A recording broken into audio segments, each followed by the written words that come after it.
Hello, everyone. Welcome to the Narcissism Decoder. I'm your host, Dr. Anthony Mazzella.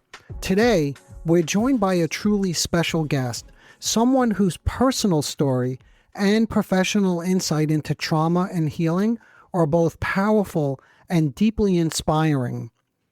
Dr. Nadine Macaluso, commonly known as Dr. Nae, and you'll hear me refer to her as Dr. Nae throughout the interview, is a trauma therapist and the former wife of the man portrayed as the Wolf of Wall Street.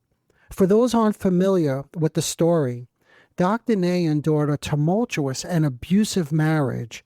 After leaving the relationship, she managed to rebuild her life through deep personal and clinical work, earning a doctoral degree and completing further postdoctoral training. Quite impressive accomplishments. Today, Dr. Nae helps others heal from trauma, focusing her practice on helping patients build confidence and a sense of agency. Again, something you'll hear throughout my interview with her, a sense of agency. I'm honored to welcome Dr. Nae to the Narcissism Decoder to share her insights, her personal story, and her expertise.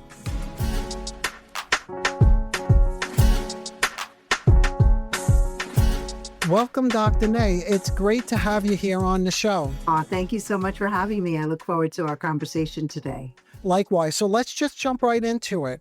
So you wrote a book. It's called Run Like Hell, which is about trauma bonds, right? And how to break free from these toxic relationships. Maybe that's a good place for us to start, because I would love to get your perspective, both personal and clinical. What exactly is a trauma bond? In other words, if someone's trying to sort through this and they might be beginning to recognize that they're in an abusive relationship, what might something like that look like? Yeah, so the way that it is described, let's say academically, and even the way I experienced it personally with my ex, the Wolf of Wall Street, a trauma bond is a toxic, dysfunctional relationship between two emotionally attached people. So I'm not going to have a trauma bond with my barrister at Starbucks, right? You have to be emotionally attached to the person. Yes. But what really differentiates it first and foremost is that one of the partners wants power and control over the other one. Okay. Okay. So that's the first thing it has to have. The second thing is there has to be a power imbalance. One person in the relationship has to have the power. Yes. The third piece is something called intermittent reinforcement, meaning that 70% of the time, the partner is usually controlling, cruel, abusive, betraying. But 30% of the time, and these percentages are averages, they're kind, generous, wonderful, and helpful. And so it's actually that intermittent behavior, the mixes of the cruelty and the kindness, that create the bond. I see. Yeah, I want to spend a little bit more time on that. But before we go down that path, I just want to set a little bit more foundation because that's something that keeps them in the bond, I would imagine, right? Correct. In your experience, and you may not even think about it this way, which is fine, but is there like a personality, like somebody who creates this type of relationship or maintains these bonds? Like, in other words, are there any particular kind of traits or patterns that you would look for in your partner? Oh, sure. So the way I describe the perpetrator of abuse, I say that they're a pathological lover. So this can happen Okay. It can happen between friends or between even a parent and adult child, boss and employee. But the way I write about it is between lovers. Okay. I call this person a pathological lover. Okay. Yeah, let's break that down. What does that mean? What's a pathological lover? Because in my mind, just to share with you, and I'm not diagnosing, but I'm thinking of pathological narcissism because you're on the Narcissism Decoder, right? Yes. And I tend to think in terms of personality disorders. Yes. And we don't have to go down that route, but I'm just curious, like a pathological lover, like what kind of traits do they typically have? Yeah. So the way I say it is this person, in one simple sentence, and then I'll get into the personality disorders, is that this person will use, harm, exploit, and betray you to get their needs met for money, power, pleasure, and status. So to me, anybody who views relationships through that lens is pathological. They're mentally unwell. But this person has multi-layered personality. First of all, they always have some sort of a cluster B personality disorder. Yeah. Such as narcissistic personality disorder, antisocial personality disorder, We don't really talk about histrionic that much, but that's in there, and borderline personality disorder. Okay. So they always have that, some sort of cluster of that mix of that cluster.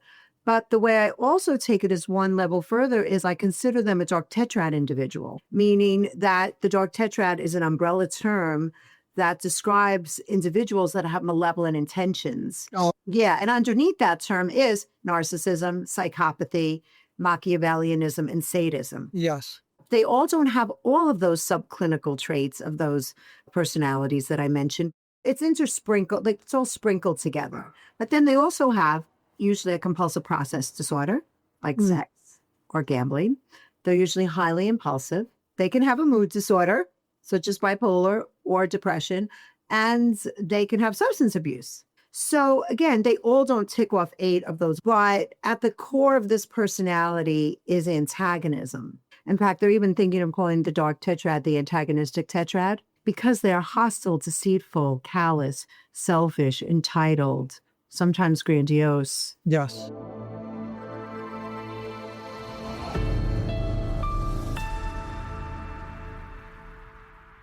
Okay. So as I'm listening, what I'm thinking about, and I only alluded to this for the listeners, they will know this already because you and I recorded another episode where I came to your support group.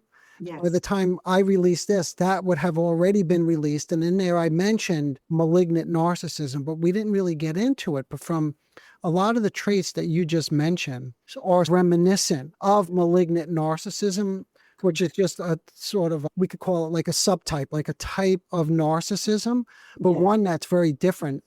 And to your point, egosyntonic, we call it egosyntonic aggression, which I'm sure you've seen in your relationship. And that just basically means what? That they could act very aggressively towards you, and that there's a certain level, not of remorse, but of what? Pleasure that they would get out of exerting that kind of power over somebody. Yes, correct. And in your relationship also, just so we could put a clinical example, were there the antisocial personality traits as well? Were there like problems with the law? And Ex got arrested for 11 counts of money laundering. yeah, So white collar criminality there. And again, the reason why I name all of those different components is that how is a person who's not trained in psychology really supposed to know that this is who they're falling in love with? Especially when in a trauma bond, the pathological person initially presents, as I like to call him, like Romeo, wears that mask of sanity. yes, Is very charming and magnanimous and grandiose and the life of the party. And so we're living it with the biggest clinical example of our lifetime, P. Diddy. So it can be very tricky when somebody presents one way. yeah, Over time, when the mask falls, they emerge into this lying, betraying, controlling, abusing, self-centered, egotistical individual. And then you're already in love. yeah. Yeah, and I heard you mention this. I've listened to some of your prior interviews, and it was like you knew, even though it wasn't overtly, it wasn't so obvious, but I guess when you got engaged, right, there was a visceral feeling, I think, that you may have described, like something that you felt intuitively like something is wrong here. So you were already picking up on something, I guess, at that point in the relationship? Yeah, you know what? And I'm 23. I am so clueless, right? And you have to remember, nobody was talking about narcissism, not even my therapist. Right. Okay, I was in therapy. It wasn't in the zeitgeist. So he shows me this beautiful 5-carat emerald diamond. Hard to say no, right? And I loved him madly. And I said yes. But when I went to grab it, my gut literally said, oh. Yep. I didn't know about personality disorders. I didn't know about narcissism. I would have thought you were talking Swahili if you mentioned all these things to me. Yeah. But the body knew. That's so interesting. It's interesting also because in research, and you have a PhD, so you may be familiar with this. Before you can conduct your study, you have to go through the instant, like a board. You got to get board approval, basically. Yeah, mechanical board approval. Yeah. And Right. one of the things that they say is that you cannot coerce the participants in the study, but that just simply means if there's some sort of reward system, let's say you want to reimburse them for the time for filling out a survey. I did what's called an intervention study. So I actually was doing psychotherapy with them. That takes a lot of time. So the reward, whatever reward you give them, can't be out of proportion. And it's like that ring, that's what you just reminded me of. And the reason they protect people against that is because it's too enticing. It's too seductive. And then it's hard to say no when the reward is so big in that way. Such a great way to look at it. Yeah, because the rewards were great and big because then this was before we knew what love bombing was. Yeah. I didn't know I was getting love bombed to death. He would send me a watch, a Bulgari watch. He would send me thousands of dollars of cash with his driver. He would want to take me shopping at Cartier. He would buy me all these fancy dinners. Yeah. First, as a young girl, and I was fed all these Disney movies and movies of the 90s, like Pretty Women and Wall Street and Working Girl, all great movies. I suggest if your younger audience hasn't watched them, to go back and see what was happening there. And I just thought, here's my prince. He's come. Yep. Yep.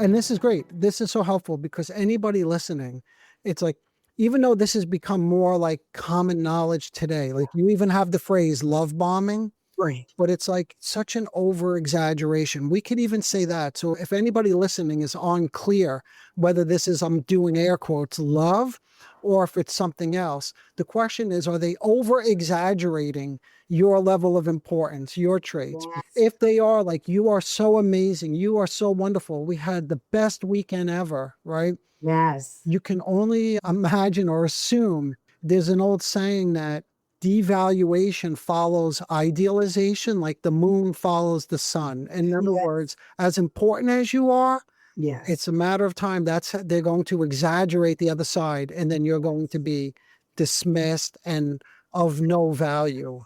And that's another beautiful way to explain what happens when this mask falls, because Romeo comes in and he loves bombed you and says, you're my soulmate. You think you've met a unicorn. They twin you. Oh, you like sushi? I like sushi. A lot of times they're cognitively mapping you because then later on they want to use your vulnerability against you. So all of this was going on for me and I had no idea. And then all of a sudden you do one thing wrong that you don't think is wrong. You just think maybe it's not even something wrong. It's just a human error. And their rage, at least especially for me, the turn of the rage was like a tsunami of rage. And now I'm walking on eggshells because I didn't know if he's in a good mood or if he's in a bad mood. Yep. Yep. Yeah, I want to get into that too, but I want to say one more thing that you just reminded me of. So that sort of love bombing that we're talking about, it's like, how do I begin then to distinguish between what's love? Like, how do I know if this is love? Because there is a level of infatuation at the beginning of many relationships, and what's genuine. And one thing, and again, I would love to hear your experience or even your clinical experience, so it doesn't just become too personal, but what goes missing is things that are much more subtle. Does he respect you? And what does that even mean? So a lot of times I talk to my patients about this because, of course, I see people in these situations as well, because it's so closely connected, as we pointed out, to narcissism. Right. Does he have a genuine interest in you? Is he interested in your opinions? What does he think about your friends? What does he think about your freedom? I could even just say freedom in general. Or I could keep going, your career, your profession. Is he invested in these things? Does he ask questions? Is he inquisitive? Yeah, so these are all the things of try not to get too caught up, I would imagine. Dr. Nae, you would think respect rather than love. Yeah, and this is the way I do it very simply. There's two qualities to love. It's not this simple, but I try to make it simple. The quality of connection and compassion and warmth and respect and trust. The second thing to love that we don't talk about, giving someone the space to be who they authentically are. Yes. Yep. And in a trauma bond, that does not happen. You lose your will, you lose your agency, you lose your autonomy. They want to have control over you. Yes. If you feel like I'm suffocated here, I can't have my own opinions, I can't really be my true, authentic, separate self, that's a problem. Yeah. And I want to highlight one thing, which is before you were mentioning the way they take over, and I was thinking it sounds so calculated, right? And I wanted to add that indeed, it is very calculated in that way, but I want to clarify something. That's not all of, remember I said earlier, there are different clusters or types of narcissism, and that's not all types of narcissism. We're talking about, with all due respect, with a pretty severe level of disturbance here, and that's what we called earlier the malignant type. And it's made up of those characteristics that are way out, especially like the trouble with the law, the antisocial personality traits. Oh, and then there's paranoia, which we didn't even mention, which sort of justifies, because if they're paranoid and you think you're doing something or you've done something to take advantage of them or to slight them in some way, that's what makes the aggression egocentric to some extent as well. Yes, yes, yes. And I want to mention something about that with the dark tetrad, they have something called the D factor in the dark tetrad. What they say is exactly what you're saying, but just in a different way, that they justify their malevolent, selfish intentions. Everybody's like this. Yeah. I'm not the only one like this. You're like this too. You're just not showing me. Or this person's trying to steal from me. And that's part of that paranoia. It's tight. Yeah. Yeah. And the fact that everybody's like this, it's so interesting because and we're going to switch in a moment. We're going to talk about from the woman's perspective and what it takes and like why it's so hard to get out of this type of relationship and what it takes to remove themselves. But just one is oftentimes what I find, because I work with these individuals too. So I don't just work with the victims of this kind of, Yes. but I work with them. And what I often hear is that there's an inordinate amount of aggression in their early upbringing. So this becomes internalized. In other words, this is just part of them that they don't even realize it. Just earlier, I was talking to a fellow who's quite abusive towards his family members. Everybody outside loves him. Like Audi, he's great. The people who are closest to him, of course. And what I was telling him is he's trying to convince me that he's so much better, that he's doing much better. And that's true. They do better over time. But what I'm trying to get at is their subjective experience is very different than the people around them because it's part of who they are that they may not even always recognize fully how damaging they're being because it's just kind of like the air that you breathe. And that's why treatment with these kinds of individuals, if treatment is even possible, which is a whole nother route we don't need to go down right now, but it really does require more of what we will call confrontation. Like, in other words, their egocentric aggression, their sense of reality, the way they distort things really needs to be actively confronted, which is no small task because then they can become enraged, as you would imagine, and probably experienced yourself. I did. Yeah. Yes, I did. So I think we're doing a really good job so far, right? So we described trauma bond. So we have a descriptive picture of what it looks like. And we want to pivot now and think about what makes it so difficult for someone to leave this kind of relationship? And again, I'm just going back to something that I heard you say, which I really appreciated. This was in one of your prior interviews. You said something like, cognitive dissonance is the glue that holds the trauma bond together or something. I'm paraphrasing. So maybe that's another place we could dive into is what's meant by cognitive dissonance and how does that function to hold the relationship together? So cognitive dissonance, first of all, is simply the mental discomfort that you feel inside from trying to reconcile, live with, and understand these two masks. Okay. So you're dealing with Romeo and you're dealing with Dirty John. And the experiences with these two sides of this person's personality are very extreme. There's like extreme kindness, extreme cruelty. And so you have two different experiences in the relationship, which creates two different extreme feelings inside of you, which create two different sets of thoughts. So inside, you're constantly trying to reconcile. Is he good? Is he bad? Yep. Am I good? Am I bad? Yeah. Is this relationship good or toxic? And so you have three different layers of cognitive dissonance about him, about you, and about the relationship. So that's 6 different thoughts ping-ponging in your brain all the time that you never get an answer. And so you're always confused. And let's say your partner's very cruel to you, but then the next day they're nice. They're like, oh, there's Romeo. He's back. He's back. Yeah. And the hope is back. So I say hope is the hook and cognitive dissonance is the glue because a trauma bond really can't even exist without cognitive dissonance.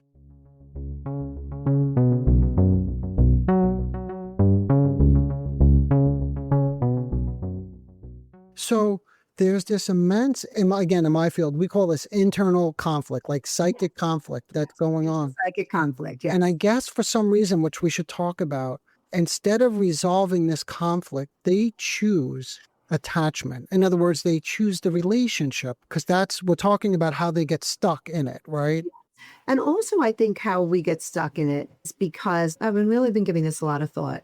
There's also a biochemical addiction that's happening with the extreme highs and the extreme lows, like the extreme oxytocin and dopamine, right? And then the extreme cortisol and stress hormones. So what happens is that when your partner, first of all, really upsets you and devastates you and betrays you, it's ironic he's the only one that can soothe you because you're so attached to them. Yes. And you want their approval, you want their love. So then once they would give you relief, you're like, oh, I'm safe again. So there's that piece of it, but there's another piece that I've really been giving a lot of thought to. And I was thinking about myself and I was thinking about Cassie too. Everybody's like, why'd she stay? Why didn't she leave? Cassie, just for the audience, just in case, is... Cassie in the P. Diddy case. I forgot her name from last. Oh, okay. Okay, thank you. Yeah. So it's that when you're living with someone with extreme aggression, as you're talking about, a lot of rage, threats of violence, you're conditioned to fear them, but you become very afraid to leave them. Yes. You get into that fawn response. So you just fear them. You're like, I'm not going to make it without them. They're going to come get me. They're going to hurt me more. Yeah. And know that when a woman tries to leave is the most dangerous time. Yeah, I haven't probably followed the case as closely as you have, but yes, that's what it's saying. I watched this one snippet where they were reading her text messages when she was on this, and she was reflecting that she was looking forward to these. Yeah. Yeah. And then after they read that, she says something just as simple as, it's more complicated than what you're reading. And I'm like, do they get that? Can they appreciate that this is far more complicated than them reading a text that she's looking forward to this party? Yeah. Because she's appeasing him. She's fawning. We know in a trauma bond, once you set a boundary or have autonomy, you get punished. Let's take a quick break. I get a lot of messages from listeners saying, Dr. Mazzella, I wish I could talk to you directly, but I also know that private therapy or one-on-one sessions aren't always possible or affordable. That's why I'm thinking about creating office hours, a low-cost, small group space where you can bring your questions about the podcast content, your confusion about narcissistic relationships, traits, and dynamics, and the places where you feel stuck. You'll be met with honest, grounded feedback. I'll hold the group with structure, but there's room for real conversation too. This space is designed for anyone looking for clarity, insight, and support. If this speaks to you, head to drmazzella.com/office hours or just click on the link in the show notes to get notified when it launches. Okay, hope to see you there. Yes. Yeah, and if you set a boundary, there's the other piece, which is if there's this abuse that's also taking place, you have to think about one's own sense of self-worth and sense of confidence. Can they even exist outside of the fawning like you just described, outside of the hope that the two of them will be back together in this merged blissful relationship, and all of what that would mean as well, which is another thing, because you mentioned hope. So I want to go into that because that seems to be a critical. So you have internal conflict on the one hand, and then you mentioned hope.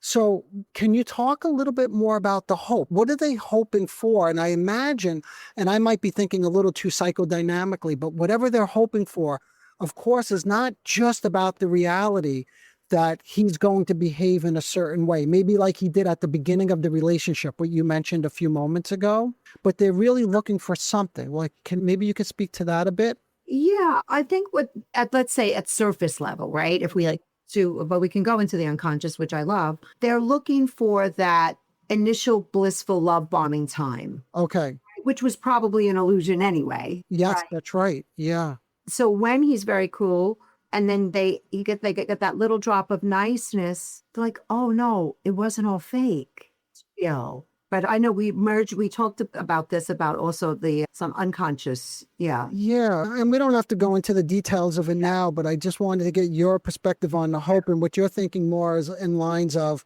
the idealized, the love bombing, and what it was like at the beginning, and still probably is like, of course, for moments of the relationship. It's not just the beginning. It's probably any time that you're in complete alignment with him, that things get back and you get that sort of united feeling again that things are great and blissful.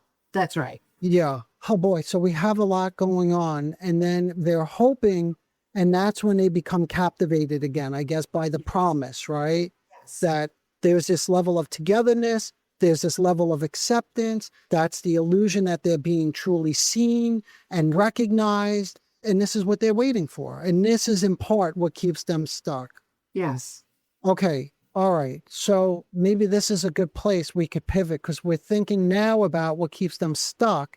This might be a nice time to say, how do we get them unstuck? There's so much going on here. It's almost like a cult, like you were describing earlier. I was listening to, and I'm like, it's brainwashing. It's like you're in a cult, and anybody knows, anyone who's in a cult or like, even, I don't know if I said this when you and I spoke, who's like a victim of a scam. It's so enticing because the promise of payoff is so big. Again, what I was mentioning earlier, it's loved ones can be telling you you're being abused or you're being scammed, but you cannot hear that. So then the question is, how does one even begin to extract themselves from this kind of relationship? Yeah. So there are many reasons why I call people wake up, right? There are many less straws that happen for people. Quite often, it could be physical safety. Their physical safety has become compromised. Now, the tricky thing about a trauma bond and the tricky thing about the way we think about domestic violence is we're used to one physical incident, it's over, right? Yeah. No, with these trauma bonds and with modern day living, it's much more emotional manipulation, psychological abuse, and coercive control. Yes. But sometimes when it finally does escalate to physical abuse, that will be somebody's reason for leaving. Sometimes the children will be at risk. And they'll finally say, maybe I could do this to myself. I can't do this to my children. Or finally, I've seen that they've really developed a lot of self-esteem outside of the relationship, maybe in becoming highly confident in something. So they're developing confidence outside of the relationship. Okay. Wait, Dr. Nae, hold on. Let me pause you. I want to hover over this one. It seems so significant. Let's start with the physical abuse, right? Yeah. Because as I was listening, I was imagining, oh, okay, I could see that. That's like a reality that's so powerful that it's hard to delude oneself, right? That there's not something wrong in this seriously wrong in this relationship. Yeah. But on the other hand, because of the trauma bond and they're constantly being blamed, you see, that's part of the malignant narcissism is they do things to other people. Again, I hear this frequently with my patients that I treat is like when I'm confronting them on how they treated a loved one, they're like, she's very sarcastic or she did this to me. And then if the person in the trauma bond really begins to buy into this and they're physically abused in some way or verbally abused, Yeah. I imagine that's another complication, isn't it? That they're saying, but I deserve this, or this is my fault, or I shouldn't have, or I should have done more of this or less of that, whatever it might be. Yeah. Yeah. The pathological lover is an excellent victim signaler. Even though they're the perpetrator of abuse, they will victim signal all day long to blame the victim and also to elicit empathy from the victim. Yes. Victim does really internalize, and I call them terrible sisters, shame and self-blame. And so the shame is immobilizing. Yeah. And then the self-blame, of course, they do quite often say, if only I did this, if I would have cut my potato different, if I would have Exactly. different color. Yes. Huge piece of it. Yeah. And then again, so so many thoughts are going through because I work with both sides of this and I'm imagining like how we can help somebody in this position.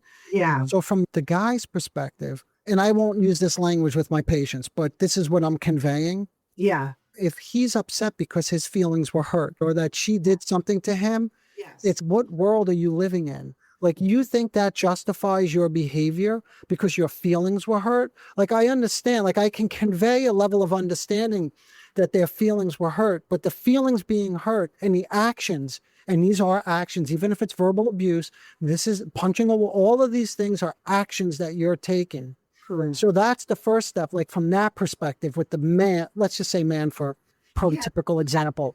Yeah. And what I learned through my research is that for this man, or any negative feeling he has inside, frustration, anger, sadness, disappointment, he projects it all onto her and blames her. Yes. And it really is egocentric where they do really believe that she is the cause of hurting his fragile esteem. And she deserves to be punished. Deserves it. And I remember feeling like that in my relationship quite often back when I didn't have all these words. I would just be like, okay, I understand you're angry, but did it really warrant that level of rage? Yep. Yep. I remember being genuinely confused by that. Yes. Yeah. And the answer, just for the listeners, of course, is no, because they're entitled to a feeling, which is very different than a behavior. Okay. Yeah, that's part of the problem also, which is oftentimes you hear that these people cannot be treated. And that's true, again, for the malignant type of narcissism. Oftentimes you can't touch these people, but sometimes when they do get into treatment and it doesn't work, that's used as further evidence that treatment does not help them. But what goes missing is what you and I are talking about today, is to have someone who's at least courageous enough, because you got to remember, you know this, I'm not reminding you, I'm reminding the listeners. Oftentimes these people are in very powerful positions actually in life too, and can be quite intimidating. You can imagine that somebody like this going to a younger or less experienced therapist and how that's going to work out in terms of them confronting them in the way that I was just describing to you. Like you are deluding yourself in terms of why you hit her and how entitled you feel. Again, not using this language, but that's the message we're Kind of lying it and implicitly say or trying to get it across to them. No, it's you have your work cut out for you to Yeah. you do. Yeah. And then I was saying, wait, so we were saying why do they leave? Also, they gain confidence outside. Okay. Yes. Thank you for bringing us back. Or they do it for their kids. Yeah. See, now that is the way that I can imagine, and this is the way that I do it, and maybe you do as well, that when we get these, again, prototypical example of a woman in our practice, right, who comes to us, how do we begin to help them? That seems to be such a critical step. Like an initial step is help them begin to build this confidence, like you said, because it's going to be really hard just to get confidence from outside, because he's not going to stand for that, right? So when somebody comes to me, I first explain to them, by the time they get to me, they know they're in the trauma bonds. Yes. And I say, you've experienced relational trauma. So we look at their symptoms, loss of self, cognitive dissonance, and then they have CPTSD symptoms. But the first line of defense is we have to stabilize them. And the best thing to stabilize is self-care. Okay. What are they eating? How are they drinking? What's their substance use? Are they... Oh, good. Okay, good. Because we've got to get them grounded in self-care. Yes. And the second thing is I say, once you're ready, and I never, ever push a woman to leave. Her choice to leave is her choice alone. First of all, she already had no autonomy and agency. I'm certainly not going to push my agenda on her. Thank you. Let's dwell on that. Thank you for saying that again, because oftentimes when these women come to me from failed treatment experiences, that's exactly what I heard. And sometimes they even ask me, how come you're not telling me to leave my abusive husband? My other therapist told me to do it. So Dr. Nae, thank you for mentioning that, because that's a big mistake. It's a big mistake, and it's hard. We're human too as therapists, and to hold that. But I always say, it's your life. I'm here to support you. Let's resource you emotionally, physically, financially, mentally, spiritually. But also, if you make a decision to leave this person, do not tell them. Let's plan behind the scenes. Yeah, because that's another reason not to tell them to leave, by the way, is are they even safe? Are they even taking care of these basic things that you just mentioned, first of all? Right. Are they going to be safe to leave? Because they can end up dead. I'm not being hyperbolic, but this is how serious it gets. I'm telling you. It's not on the news, unfortunately. I mean, Micah Miller, who is married to the pastor, Gabby Petito. We see all these cases in the media, and thank God we do, because they illuminate the horrific reality of this situation. Yes. Where we say, now you wear the mask. Don't let them see you coming. Do you have a credit card in your name? Do you have a bank account? Because remember, financial dependency, aside from emotional dependency, is a huge piece of this. Financial coercion and abuse is a big thing. So I just try to get them very well situated internally, externally, resource them is how it is, like I like to say. And when they decide to do it, it's up to them. Okay. So we talked about some of the things that we do and what we don't do. And one thing is we're not telling anybody how to live their life for a couple of different reasons. One of which is you're not taking away their autonomy. You trust that when they're ready, they can make this, and it's important that they make this autonomous decision. So another thing that I find, and again, listening to the stories of failed treatments, is you do not, and I want to get your perspective on this, and this is really hard, but you don't want to be two things. One is you don't want to be a cheerleader. Like, you got this, you're amazing, you're so strong, because that's cognitive dissonance as well, right? Because they may not yet necessarily believe that. You want to position them to believe it, But so again, for anyone who's listening to this and maybe in their own therapy, these are some things that I would consider maybe, I don't know if I'm again exaggerating, but like red flags, because Yeah. these things are quite dangerous. And the other thing is, oh, I just lost it. What was the other one? Again, you don't want to get overly angry with their partner. So when they come in, you don't want to over identify with them. Like you, of course, want to be empathic and understanding and containing, Yes. but you cannot over align yourself and be against. That's why they have these girlfriends or people in their house, family members who can align against the abuser, right? That's right. That's right. That's right. And I'll say to them, you know what? This week you hate them and you're not into them. Next week you might come in and tell me you love them again. It's okay. Yep. You don't have to be a good girl for me. This is not for me. Yes. I will swing with you. Yeah. We are in this, we are collaborating in this together. And I think that they really appreciate that. Yeah. What I teach them is that, Dr. Nae, how do I get courage? How do I get courage? How do I get confidence? I said, you got to have courage to face your fears. Mm. And nobody can do that for you. And I always say to them, I'm an advocate. Your attorney could be an advocate. At the end of the day, it's your life. Yeah. And that's the myth of romantic love that we've all been brought into, especially as women. Someday your prince is going to come save you. Ain't nobody coming to save you. That's the fear right there. That's what I'm going to ask you. What's the fear that they have to face? And that's it, right? That's it, that they have to become the protagonist of their journey, and they can do it. These women are unbelievable what they've survived. Yeah. So first we just set the foundation. You want to make sure basic needs are being met. Then maybe preparing them, again, if that's their desire to get out of it. That's the financial piece you mentioned. And now we're getting a little bit more into what I would consider like the dynamic work, right? What are you hoping for? Let's look at that. And then when they can begin to recognize, and they do, they have moments of saying, but he's never going to be like the old Frank that I initially married.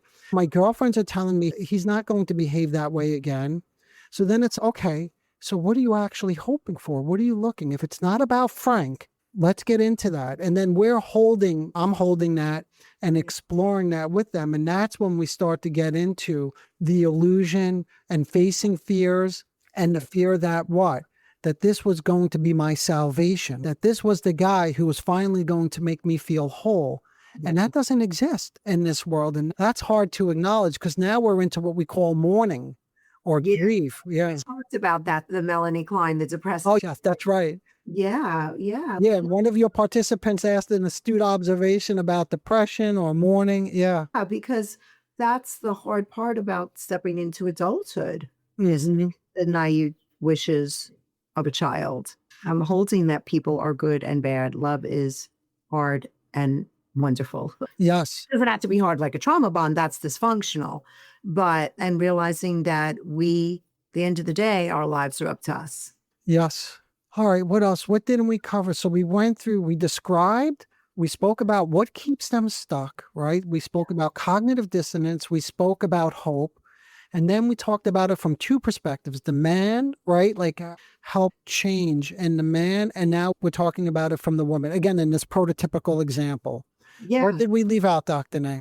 So the way I look at the treatment process, right, is that, of course, we stabilize them, we make sure they're safe. But what I say is that when you leave a trauma bond, it's not just like a regular breakup. Usually you have to attack it from all ends. And so I teach them about their attachment patterns, the personality traits, their big five. I teach them about what are their defenses, what adaptive survival skills have they used outside of the lover. You know what I mean? Because you're so obsessed with the Oh, yes. So my work is, let's turn the mirror back on you. Who are you? You need, what do you want? And so we really go on a deep excavation about them. Yeah. Right? That's important because the research shows 75% of people who experience this sort of relational trauma go on to experience post-traumatic growth. And I think that's very hopeful. Listening to this and you're like, oh my God, I'm never going to get out of this. Is my life going to get better? No, the research is rooting for you.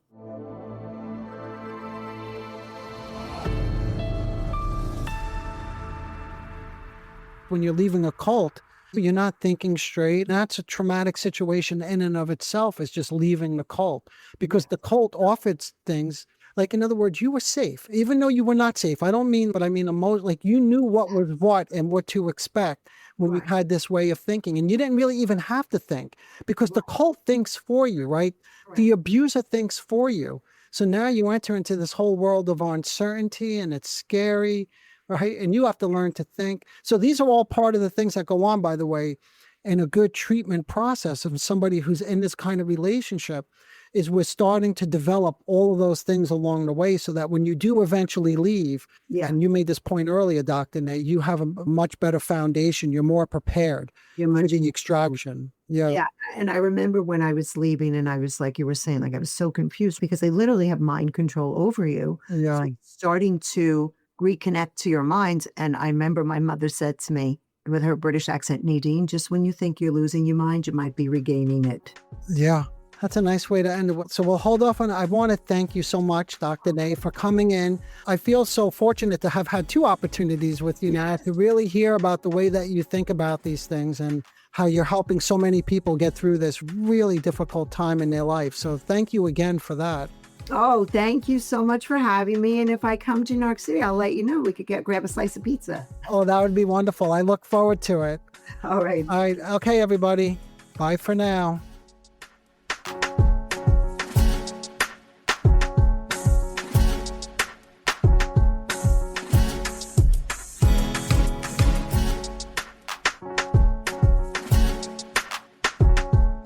Disclaimer alert. The Narcissism Decoder podcast is provided for general information purposes only. The content presented in this podcast is not intended to diagnose, treat, or cure any psychological condition related to narcissism. The content on this podcast should not be considered a substitute for professional medical advice, diagnosis, or treatment. For specific advice pertaining to narcissism or any other psychological condition, you could reach me directly. I am an experienced mental health practitioner who is always taking on new patients. If you would just like a consultation, I can do that too.